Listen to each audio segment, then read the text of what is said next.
ako, sumisigaw lang ako sa hangin. Inalala ko noon, humaharap lang ako sa mga walang pusong manikin. Walang nakikinig at walang pumapansin. Paulit-ulit na pinagsasabihan ng mga taingang para bang hindi nakakarinig.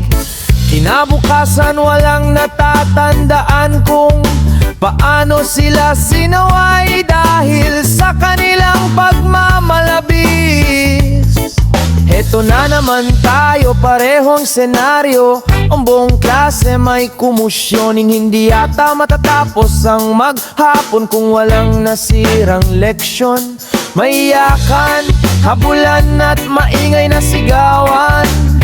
Ngunit pagdating sa sumbungan ng lahat naguunahan, tila ba inosente at walang nagawang kasalanan. Ganyan sila ang mga mag-aaral sa elementarya. Hindi ko mawari kung sa pag-aaral ay nagbibiro. Oo, seryoso ba? Ngunit kahit ano pa ang nasa isipan nila, dapat silang gabayan at sa tunay na laban ng buhay ay ihanda.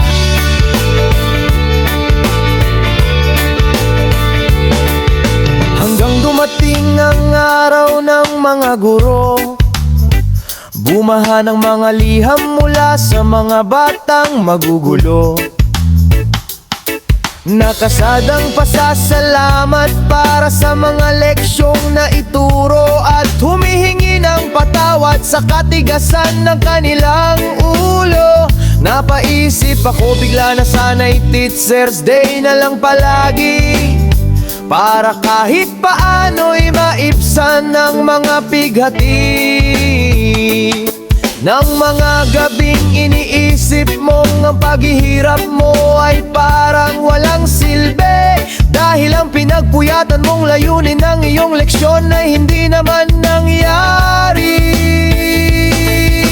Ang liham na yaon ay gumising sa aking diwa.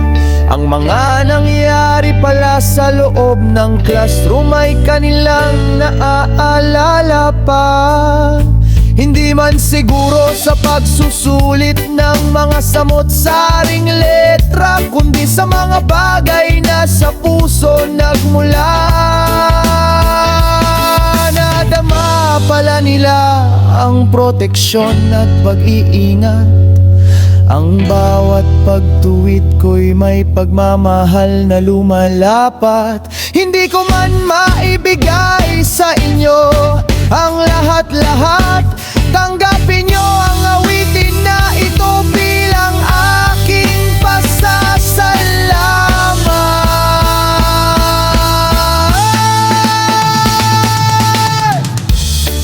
Ganyan sila ang mga mag-aaral sa elementarya. Hindi ko mawari kung sa pag-aaral ay nagbibiro. Seryoso ba? Ngunit kahit ano pa ang nasa isipan nila, dapat silang gabayan at sa tunay na laban ng buhay ihanda. May tangi lang akong hiling pagdating ng panahon, malilimutan nyo man ako ay maiintindihan ko yon. Ngunit huwag ninyong talikuran ng mga mapagmahal nyong magulang na nagbibigay sa inyo ng baon.